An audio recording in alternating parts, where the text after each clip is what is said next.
So let me introduce our speakers who are going to talk a bit about quantum computing and maybe get into some other topics as well. So Farhan is the VP and head of engineering at Shopify, where he leads, I think, one of the greatest engineering organizations in the world. An engineer and builder by instinct, Farhan joined Shopify through the acquisition of Helpful.com, where he was co-founder and CTO. Before that, he served as CTO of mobile at Pivotal and VP of engineering at Pivotal Labs. Earlier in his career, Farhan held senior technical roles at Achievers, Microsoft, and Trilogy. Beyond Shopify, he is an active investor and advisor to startups in Toronto and San Francisco, including as a mentor at Y Combinator and First Round Capital. Farhan holds a degree in computer science and electrical engineering from the University of Waterloo and an MBA in financial engineering from Rotman. Christian Weedbrook is the CEO and founder of Xanadu Quantum Technologies, a quantum technology company building fault-tolerant quantum computers using light. A physicist by training and entrepreneur by instinct, Christian has spent the last 20 years at the forefront of bringing quantum technology to the world through his research and leadership in academia, government, and industry. Christian holds a PhD in physics from the University of Queensland and held postdoc positions at MIT and the University of Toronto, our local university, or one of them. Under his leadership, Xanadu has grown into one of the world's leading photonic quantum computing companies, backed by over $250 million in funding and recognized globally for its innovations. Guys, please join me on stage and take your seats. I'm really looking forward to this conversation.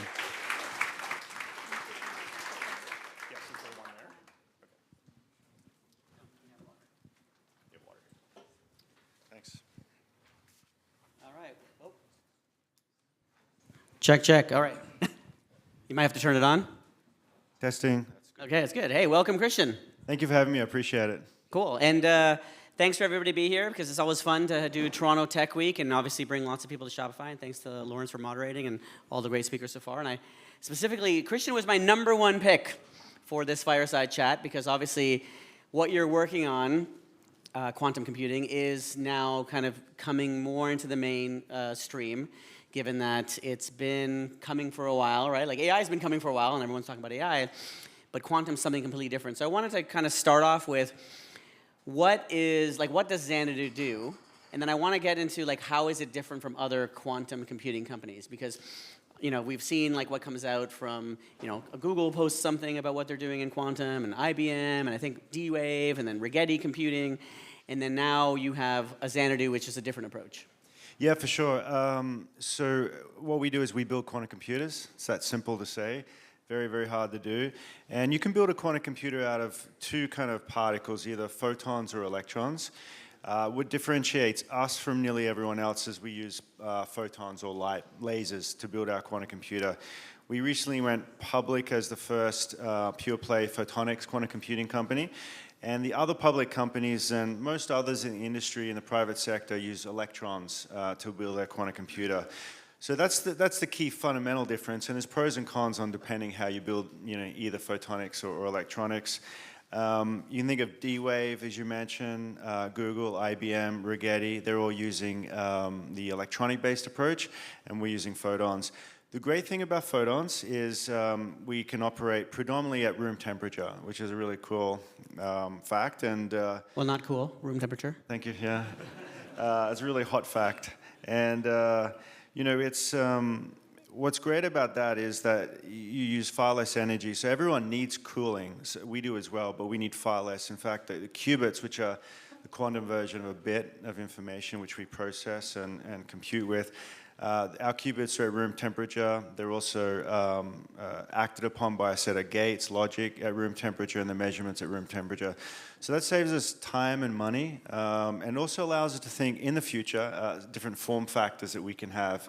Imagine if you have a quantum chip in a phone, you'd have to carry around a big cryostat to the beach, So we can kind of remove that. We can also work with large-scale foundries as well. And then the ability to network together. So the ultimate vision, regardless of whether you use electrons or photons, is hundreds of individual, say, server racks, where you've got your modality of choice in the server rack, and you have to network them together, very much like a normal data center. So networking kind of it comes for free, so to speak, because you have to connect using fiber optics, and we can use the same photons we're computing on. So it's a incredible technology overall, independent of how you build it. We like to point to one of our quantum computers called Borealis. It solved we chose a very hard math problem, a very complex system that would have taken the world's fastest supercomputer at the time. I think it was based in Japan. It would have taken 7 million years to solve, and that's assuming you were using 7.3 million GPUs, 24 hours a day. It would take 7 million years. Our quantum computer, Borealis, solved it in 2 minutes. And now it's taking those big demos showing quantum computing works, but then moving it towards applications in pharma, materials science, drug discovery, many things. No, it's amazing, and I think as you mentioned, one of the interesting things about those other approaches is that when they need to be cooled, they don't just need to be cool; they need to be super cooled, like as cold as deep space. Yeah, it's actually, depending on the approach, you have it, so, space is around, I think, 2 Kelvin or so. These ones have to be millikelvin, so 1/1000th of that, which is crazy. Thankfully, most of our stuff works at, say, 300 Kelvin room temperature. And so, yeah, and it really is, the reason why everyone needs to cool down, depending on how much, is it's really fascinating. Like, if you take anything in this room, like, say, this table, water bottle, you zoom in, you get, zoom in more and more, you see the molecules, you see the atoms, and then we start playing around with photons and electrons. The laws of physics are very different there. That's described by quantum physics.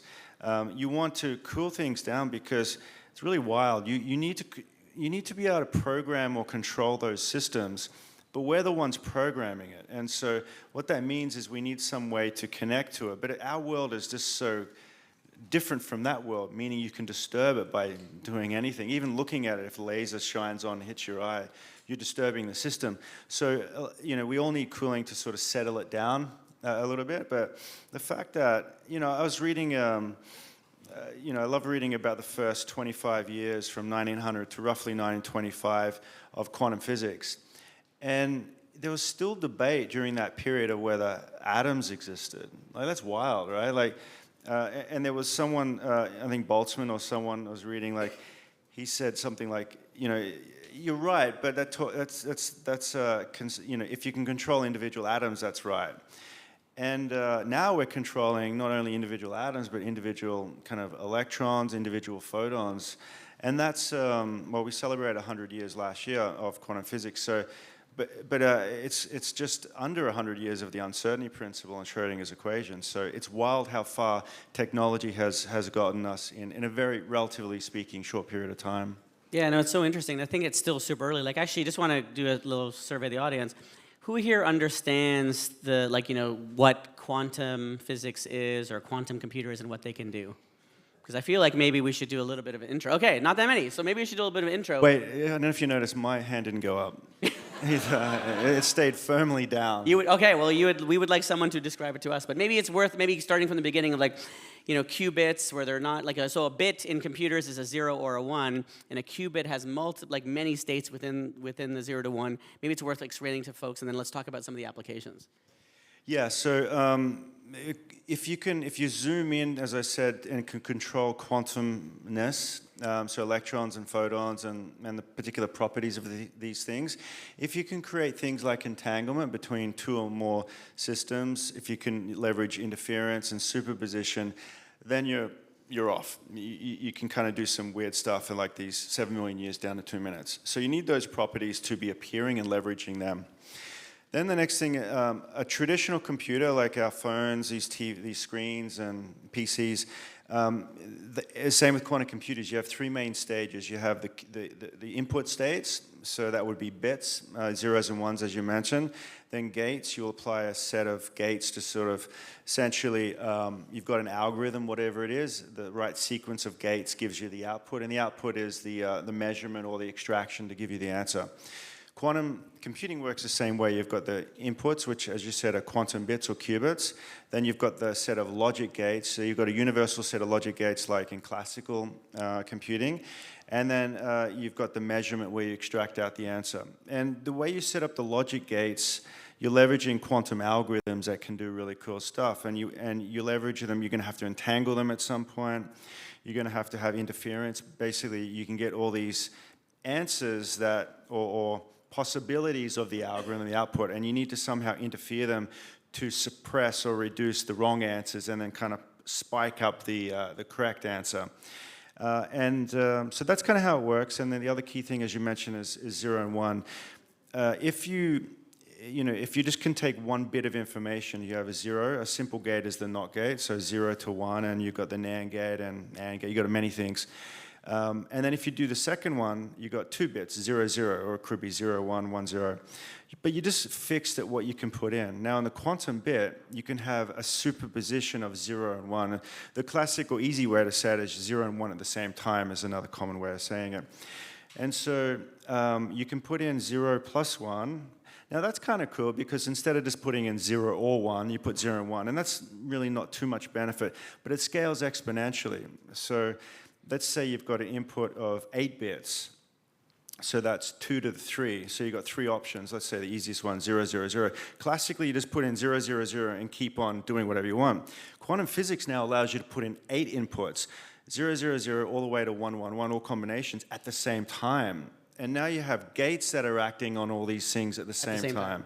Yeah, it's just really fascinating. And the trick is, and the challenge is, how do you do it in a error-correctable, fault-tolerant way? Because as I mentioned, our world really messes up this world when you try to kind of get in and probe it.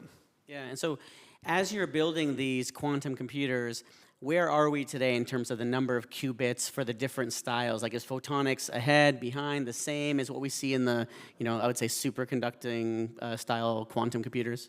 It's a really hard question to answer, and the reason is the media initially start off by saying number of qubits is the key thing, and it is.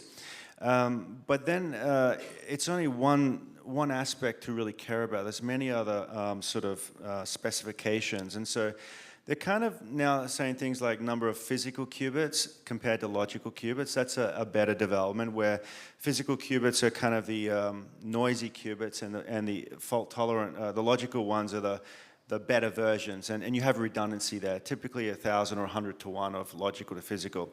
So that's another parameter. And another parameter is error correction models that you're using. There's just a whole ton of them. So to answer your question is quite difficult. I would say everything has certain things ahead of others. So we've really mastered the networking side of things, which is what others are kind of delaying to the end, because it's very hard to network electronic systems from a quantum point of view. And then other folks are ahead of us when it comes to logical qubits. But then not too far ahead, because then you've got 5 other or 6 other parameters when you say how many logical qubits. So I would say the answer really depends, and it's hard to quantify. It's not hard to quantify, it's just you've got so many parameters to quantify it. But I would say that all of us in the industry now have small quantum computers, and over the next 3, 4, 5 years, it's about getting to 100,000, up to 100,000 physical qubits, and hundreds up to 500 logical qubits with certain error rates, which is another key parameter. We aim to have that by 2029, 2030. And that's sort of put all together into what we're calling a quantum data center.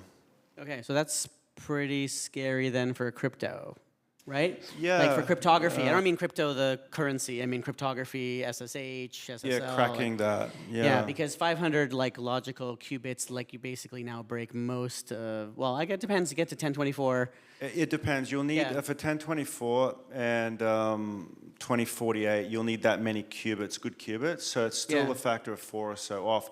But having said that, to solve something like 2000 bit RSA key, a few years ago it was thought you'd need 20 million physical qubits, and our goal is by the end of this decade up to 100,000. So it's like we're far off. Yeah. But now Google and others are now bringing that 20 million physical qubit count down. With new quantum algorithms, basically? Exactly, yeah. And I think we're at somewhere from 100,000 to 1 million now, so orders of magnitude decrease. So if that keeps going, then we are getting closer.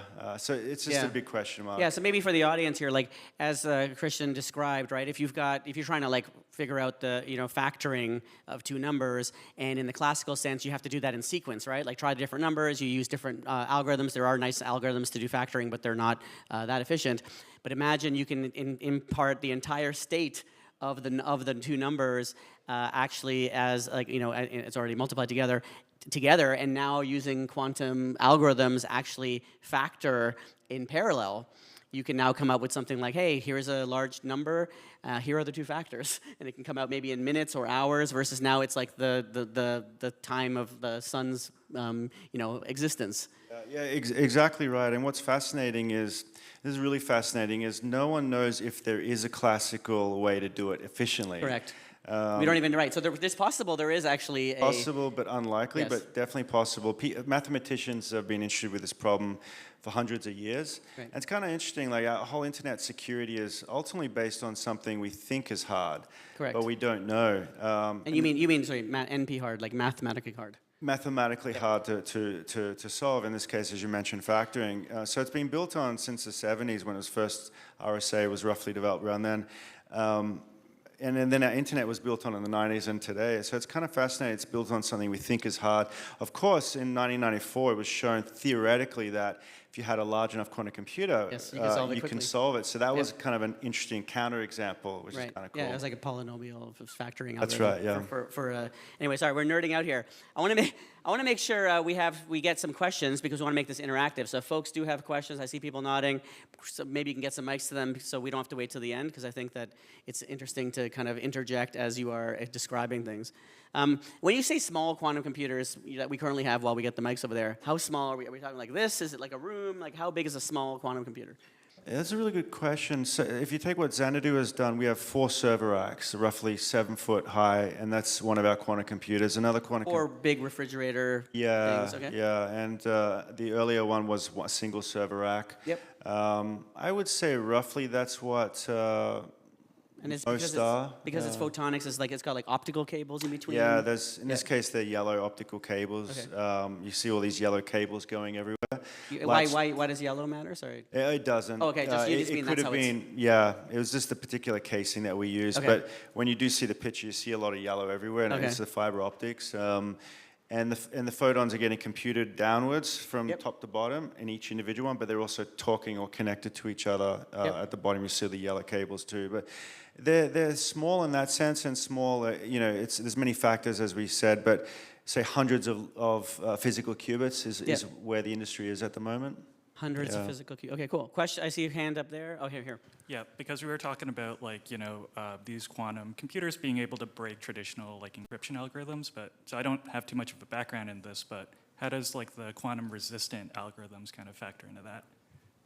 Yeah, even though quantum resistant is basically a set of different mathematical problems that a quantum computer can look at and have no idea how to penetrate or crack.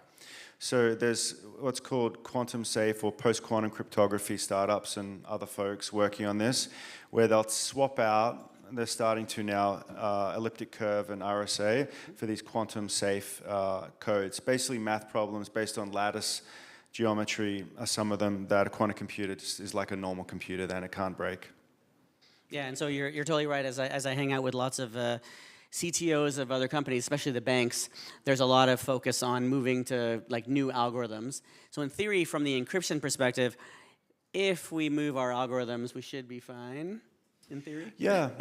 I think, first off, I wish a quantum computer would speed up bank lines and call centers. That would be fun. I don't care about... That's what the LLMs are doing. That's true. I don't care about my money. I just want a better service. Yes, exactly. But, sorry, what was the... Yeah, no, so we're going to another question. Yeah. Over here. Really enjoyed the talk. You said in 2026 unlock is Wait, reinventing... are you quoting me? Oh, yeah. I'm scared now. I didn't mean it. Yeah, I didn't that's know fine. what I was saying. We can have a general Okay, good. conversation. So Okay, cool. it was mentioned that reinventing how we do AI with tools Quantum provides, and NVIDIA also launched the new stack to use LLM with Quantum. So I want to understand, where do you see people from AI side actually plugging in into photonic quantum today?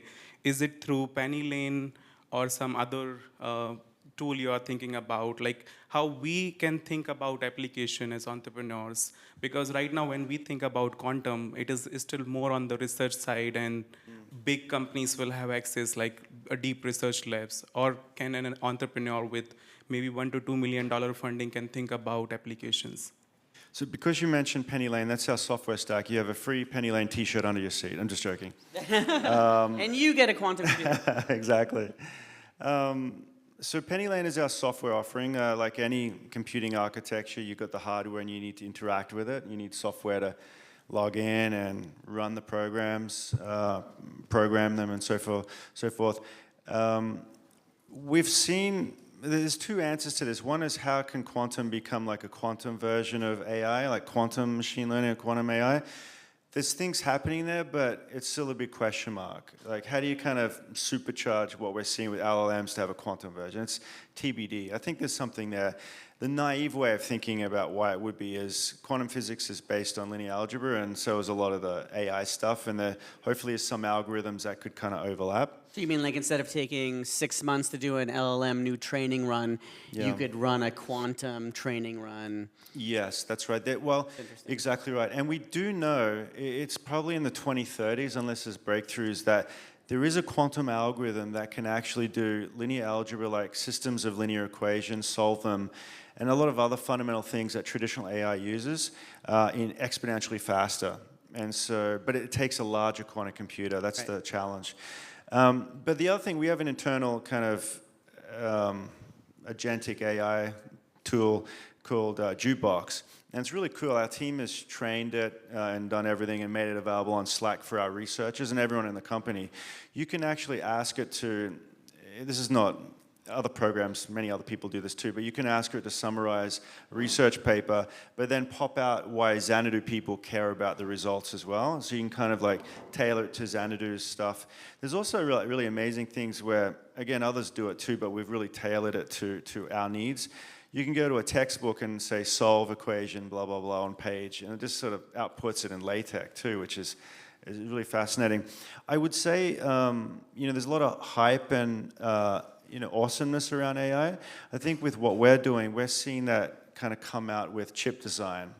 So we do all our chip designs ourselves here in Toronto and send them off to different foundries. They make or fabricate the wafers based on our design, send them back, and we take over from there.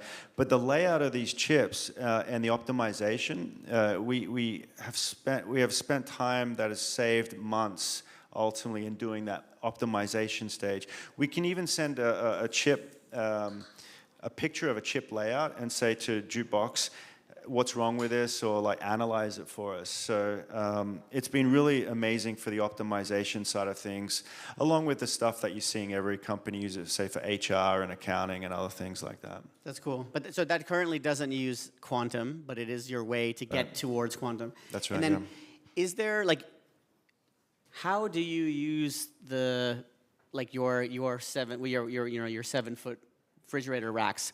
Like, is it literally like an API? It's an API, yeah. Okay, from that's the cloud. right. So you are using internally. People are just running experiments on it, or That's right. Okay. Yeah, we don't have anything publicly available at the moment. It takes time and people power to actually keep these things running. Oh, really? Like, to the so specs. give me an example. Like, it's different than running a regular rack. Yeah, it is, because one example was this 7 million years down to 2 minutes. Yep. That was a demonstration of what is known as quantum supremacy. Yep. We had that available in our Xanadu cloud for a year and also AWS for a year. But because it needs to be so precise, you need to kind of initialize it every week, and that can take a day or two to do it. Okay. A human has to do it. So. And they're like physically, like they've got scopes, and they're looking and seeing, oh, this wire is no longer That's right. at the tolerance, and like Exactly. this. Okay, so you can benchmark it through the classical data, get the data, and look at it and say, okay, there's an issue here. It's probably this physical reason of why it's acting that way. Another question. Hey, Christian, really thank you for being patient with us, educating us about quantum computer. So I have 2 related questions about the implications of large quantum computers. So one is, how many years do you think we still need to, to see the first quantum computer which can crack, RSA 512 or 1000, like a 10,024 or ECD SA. And my second question is, why aren't we seeing people taking actions? Because people can literally now record everything on your Wi-Fi network, on your, the internet traffic. They can store it and wait until that day comes, and they can get all your social insurance numbers, basically everything, right? So that's my two questions. Actually, the second part is what I was going to mention. Thanks for reminding me. Is that getting back to like how quickly should people act? For most information, sooner the better. But there is some information, as you mentioned, like medical records, patents, things that have decades, potentially longevity.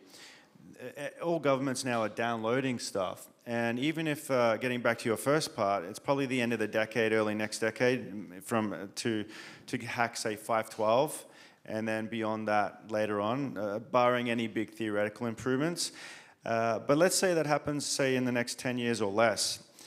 Some hacking of that. The data still needs to be secure for more than 10 years. As I mentioned, medical records, patents, secret source of companies, because I can probably download everything here now, but it's encrypted. It just sits at home, and I can't crack it. So I hold on to it. I won't personally. I've got better things to do, I think, but I would hold on to it. It's getting weird, Christian. It's getting very weird, and I would you hold on to it, and then 10 years later, it's I know some of that's valuable. So it's a really good point. Certain, defense is another great one. But I would say that if you look at banks, I'm picking on banks for some reason today, but banks, in the early days, we were looking to do stuff with banks and about quantum security side of things. There was, I forget what it's called, SHA-1, SHA-2, like a hashing sort of function. It was known that SHA-1 is weak and could be hacked. The banks were still using it. They just didn't care. And there's a kind of a non-coolness or a non-technical reason why. It's because they're insured. You can't, it's really hard to sort of say you got to spend more money on something when you've got insurance or there hasn't been any widespread hack. If someone hacks Bitcoin tomorrow or the banks, they'll get into action very quickly. But it takes a huge penalty or a huge cost to get people to act. And it's like life insurance. I mean, I don't have life insurance. I value my life quite low. But, it's... I mean, you have a kid now, so you probably need life insurance. Yeah. He's not going to get life insurance either. Not him. You in case... For him? Yes. Yeah.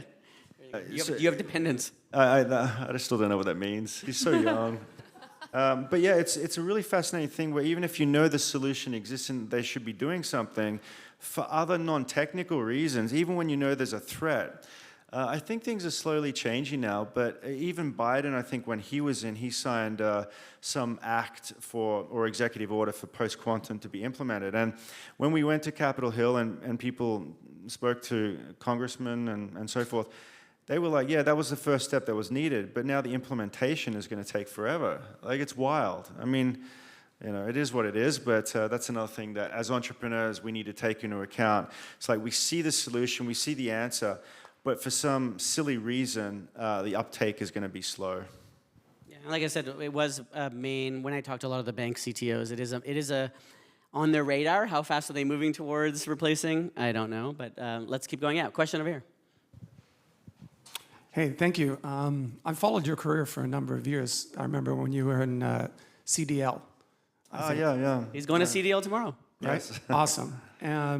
And I thought maybe this is apt since it's Toronto Tech Week. And I've been basically speaking to young founders who've been talking to me and asking, where can I get help? Where do I turn? And I think the big question that I'd like to ask you is, and please take it the right way, since you're an Aussie, you'll get this sense of humor, is what's keeping you here? In other words, what are the best things about what's going on in Toronto specifically that allows for your company and your team to really keep pushing this boundary? We can talk about how many years, we'll reach certain technology, but I think it ultimately, and I think it's, again, apt that we're here at Shopify, I really believe culture is really important. It's the central piece to what goes on. So could you please maybe brag a little bit about what's going on here in Toronto that basically makes Xanadu and let's say the team and the technology just keep pushing and beating other competitors out there? It's because your barber's here. Exactly. Mine too. I always get this question. I thought there was like some tipping point where I'd get it one too many times and I'm going to leave Canada. I think this is it now. I'm leaving tomorrow.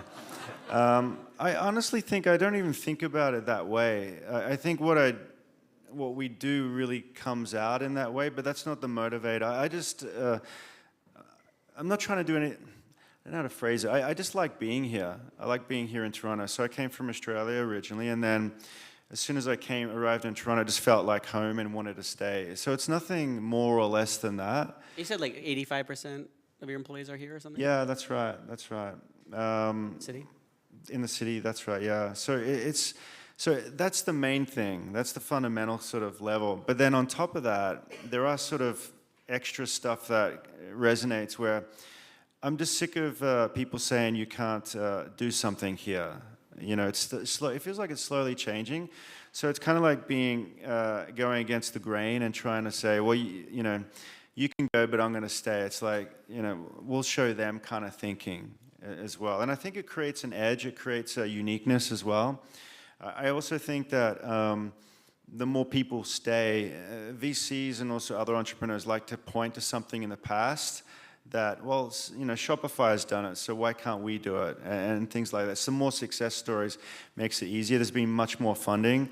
But for me, it wasn't a case of, the fundamental thing was I just like it here. It's that simple. There have been times a lot where we think of, it would be fun to move, to be perfectly honest. Even we do a listed like Shopify on TSX and NASDAQ. TSX, they're really great, but it's not because of them, but the process has just made it like, oh, I wish we were in the US and just were on the NASDAQ. They made it so much easier for us. And there's times like that where you have kind of a moment of weakness, where it's like, oh, I wish we were in the US. It seems like it'd be better. But I don't know if it would be better, actually, and we're not going to try it out. It also reminds me, you know, when you watch movies or hear, like I'm an immigrant and other immigrants kind of come to the US particularly, and they're like, they think it's going to be much easier or better in the US. Maybe it is sometimes, but it's not like you kind of arrive in the US and then everything is handed to you, you know? So obviously it depends on where you come from. I'm coming from Australia, so it's not too different. But no matter where you go, you're going to have to work hard. And I don't think it's, I don't know if it's easier in the US. I'm sure I just picture we go to Texas or San Fran and the usual shit just comes up, you know? And, but you can do great things here in Canada.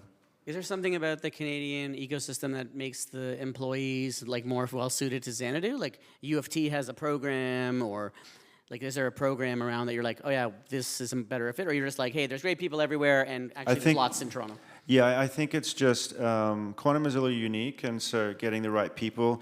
I think anywhere in the world, people like to go to the Valley because they think, and on average it's probably true, at least the more volume of this happening, where the best people are. So if you manage to get the best people early like we have in quantum, then it's going to attract other better people. They don't really care where you're located. Like in 50 years, maybe this is, or sooner, but this could be the epicenter of everything in the world, Toronto. And so I don't think people care about whether it's Toronto or not. I'm sure they do in some aspect, but where the most ambitious people want to work with the best and test themselves and work on things that they think are going to change the world. So wherever that is, it doesn't really matter. Just for historical reasons, I guess it's in Silicon Valley mostly, but even that's changing, you know, throughout the U.S. and Toronto. Yeah, very cool. All right, more questions? Oh, we do. Hold on, she's got the mic. Hey, first of all, thanks. That was like a fascinating talk. Thank you for educating us on quantum computing. I was particularly curious about the portion that you mentioned around the interface between quantum computers and traditional computing hardware. I was wondering if you could help us understand that a bit more deeply. I know you mentioned something about logic gates, but... Yeah, it's very simple to say. It's the devil's in the details, but whatever you have in classical computing, you have some analogy in quantum computing. It's kind of that simple. The difference, though, is, and why you see speed-ups in certain situations, is you can leverage entanglement, superposition, and interference. But one of the key ones is really entanglement. That's probably at the heart of the answer to your question. So entanglement allows you to do some weird shit. Like it's actually made, it's like a resource, it's like gas. And you need that. If you don't have that, you can't see any speed-ups. But it allows you, outside of computing, allows you to do teleportation, allows you to do computing, as mentioned, sensing, and many of the characteristics of the quantum speedups originate from entanglement. It's the famous thing that Einstein pushed against heavily, where he came out with a paper. It's known as the EPR paradox. It's not really a paradox, and it's named after Einstein, Podolsky, Rosen, the authors, which said, we'll show you how screwed up quantum physics is. This is not 1935. When things were probably already settled by then, not really, but they thought it had, and they said, we're going to show you how stupid this thing is. You're telling me that if you assume all these things, you can have this, I think they said something like, you've got these two systems, they interact in a certain way, and one goes to one end of the solar system, and the other one goes to the other end of the solar system. But they're still connected or entangled or correlated in some way. Roughly speaking, if you do something to that thing over there, it'll immediately simultaneously have an effect over this thing here, there. You don't know what the effect is until you send classical information. That's why you can't go faster than the speed of light. But they were kind of showing the people in quantum physics at the time, look, see how stupid this is? And it turned out to be this was entanglement. And it actually is something like, remember, all these folks came from, like we all do, where they came from classical physics, where you didn't see these things. You don't see these things at our level. So it's very fascinating. Like, I don't know how they came up with quantum physics. Like, a lot of it was guesswork, which is wild, experimental, sort of validated things, or gave them ideas on where to search. But entanglement really is the key feature that's different between classical compute and quantum compute. AKA spooky action at a distance. Exactly. It's a bit more fun name. Hi. So Christian, earlier you mentioned this idea of a quantum data center, and I was sort of wondering, like, traditional data centers take up so much energy and cooling, and I imagine it would like scale accordingly with like the requirements for quantum cooling. So I remember reading something about how Meta and Google were looking towards nuclear power in order to power these like data centers, and I'm just sort of like wondering, like, could like quantum data centers exist at scale, where like the way traditional data centers would? And like if it does, how would you like power something like that? The good thing is that once you have a large enough quantum computer, it would be equivalent to hundreds or thousands of normal data centers. So you've already got that extreme scalability baked into a quantum data center. So given that, along with the fact that our data centers will be roughly, the key part of it, 3 to 5 tennis courts, it should be whatever the equivalent is for a classical computer of that size. But those are for just quantum operations, right? Say again, sir? That's going to be just for quantum operations. That's You're going to right. need the classical side. We do need classical compute as well, which people don't really know or talk about that much. It won't be as much as, so we still need cooling like a traditional data center. But I guess the theme is it's not going to, if you extrapolate the number of parameters you need to train now in data centers, it's like at the moment trillions. And if you want to keep seeing the latest version of an agent, it's just going off the charts. And in some cases, extrapolates to we don't have enough energy for that, at least currently. A quantum computer doesn't sort of go exponentially up like that. It still maintains kind of like a logarithmic sort of suppression to the scaling.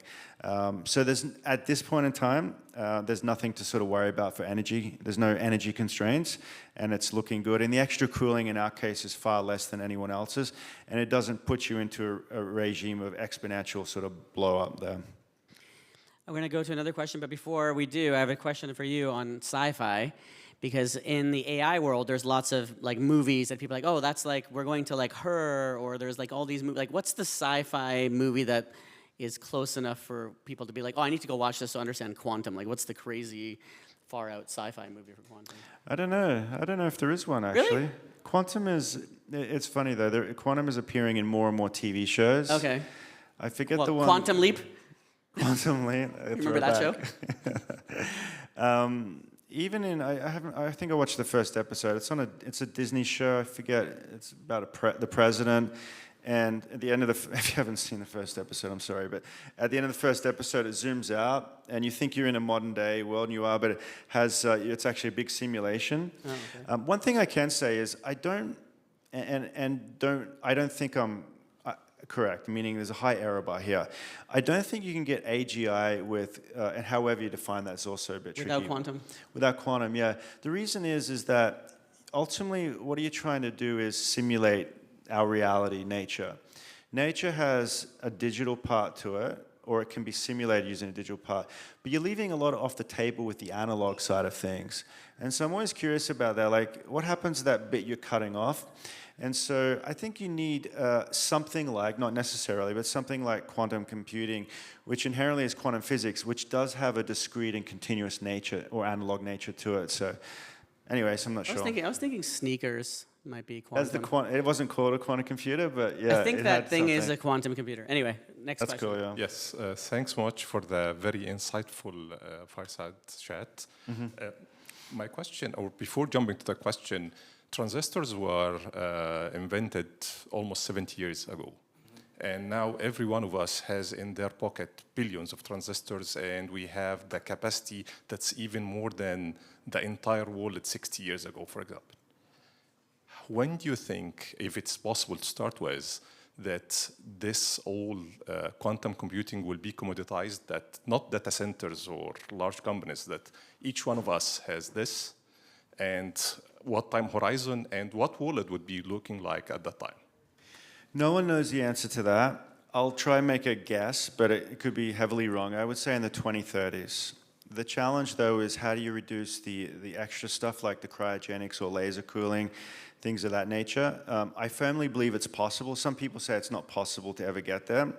I just, like you said, like the amount of shrinking of the transistors and to what we started off with from 70 years ago, it's mind-boggling. And so if things head in that direction too, like a quantum Moore's law or something equivalent, I see no reason why we can't. It's definitely not.